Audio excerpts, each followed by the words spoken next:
प्रधानमंत्री नरेंद्र मोदी का काफिला बुधवार को पंजाब के फिरोजपुर जिले के एक फ्लाईओवर पर 20 मिनट तक रुका रहा। उनसे कुछ ही दूरी पर किसान हाईवे पर जाम लगाकर प्रदर्शन कर रहे थे। बारिश के बीच आगे जाने का रास्ता न मिलने पर प्रधानमंत्री को बठिंडा एयरपोर्ट लौटना पड़ा। इस दौरान सुरक्षा एजेंसियों की सांसें थमी रहीं, कहीं पीएम के साथ कुछ अनहोनी न हो जाए। केंद्रीय गृह मंत्रालय समेत तमाम एक्सपर्ट इसे प्रधानमंत्री की सुरक्षा में बड़ी चूक मान रहे हैं।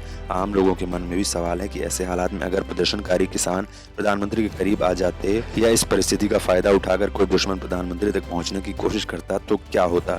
चिंता मत कीजिए, एसपीजी है ना, ये वही कमांडो हैं जो सूट बूट में काला चश्मा लगाए प्रधानमंत्री को घेरे रहते हैं। जरूरत पड़ने पर ये जवान अपनी अत्याधुनिक हथियारों से दुश्मन को पल भर में ढेर कर देते और प्रधानमंत्री को सुरक्षित वहां से निकाल ले जाते। आपको बता दें कि इंदिरा गांधी की हत्या के बाद एसपीजी बनाने की शुरुआत हुई थी। प्रधानमंत्री के पद पर रहते 1984 में इंदिरा गांधी की हत्या हुई।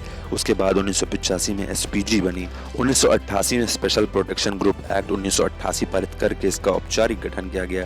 केंद्रीय सशस्त्र पुलिस बल यानी सीएपीएफ और रेलवे सुरक्षा बल यानी आरपीएफ के जवान एसपीजी में शामिल होने की इच्छा जता सकते हैं। केंद्रीय सशस्त्र बलों का कोई भी जवान अपने करियर में केवल एक बार 5 साल के लिए एसपीजी में जा सकता है। एसपीजी के जवान और अफसरों पर किसी मीडिया हाउस से संपर्क करने या एसपीजी में अपने कार्यकाल पर कोई किताब लिखने की पाबंदी होती है। इन दिनों एसपीजी में 3000 से ज्यादा जवान और अफसर हैं। एसपीजी को एक आईपीएस अफसर कमांड करता है जो देश के कैबिनेट सेक्रेटरीट को रिपोर्ट करता है। आपको बता दें कि एसपीजी की 4 ब्रांच हैं। ऑपरेशंस यानी ग्राउंड पर जाकर पीएम की सुरक्षा करने वाले जवान या अफसर, इनमें भी आगे टेक्निकल विंग, कम्युनिकेशन विंग और ट्रांसपोर्टेशन विंग जैसे हिस्से होते हैं।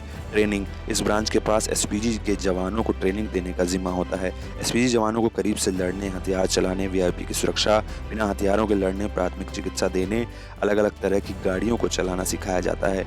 इंटेलिजेंस एंड टूर, ये एसपीजी की इंटेलिजेंस विंग है। इसका काम जोखिम को आंकना, संदिग्ध लोगों की जांच करना, नए भर्ती जवानों का बैकग्राउंड चेक करने जैसे काम होते हैं।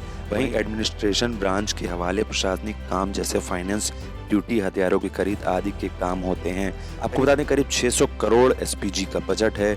2020 से 21 के बजट में एसपीजी के लिए 592.55 करोड़ रुपए दिए गए थे।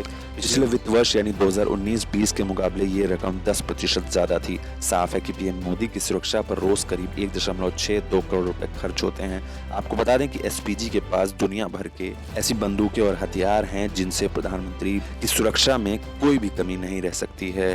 हालांकि सवाल जरूर उठता है कि ऐसा कैसे हो गया कि कोई भी प्रधानमंत्री की गाड़ी के इतना करीब कैसे पहुंच गया। लेकिन दूसरी तरफ देखा जाए तो एसपीजी इन सब से निपटने के लिए काफी है।